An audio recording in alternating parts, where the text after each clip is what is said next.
ইসলাম বলে নারী নেতৃত্ব জায়েজ নাই।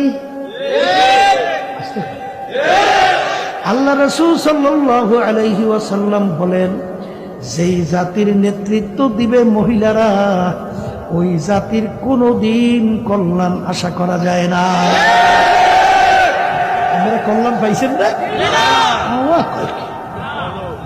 একেবারে কল্যাণে আর আরামে আর সুখে একেবারে পেট বাসাই। হ্যাঁ, পাইছেন কল্যাণ? পাবেন কোনদিন? পাবেন না। তাহলে আল্লাহ রাসূল সাল্লাল্লাহু আলাইহি ওয়াসাল্লাম হাদিস মিথ্যা হয়ে যায়।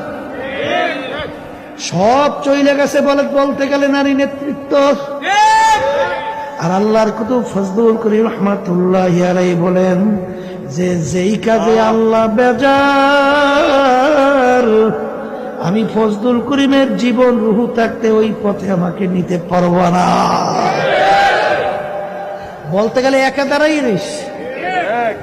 হ্যাঁ, এরপরে কি দেখা গেল?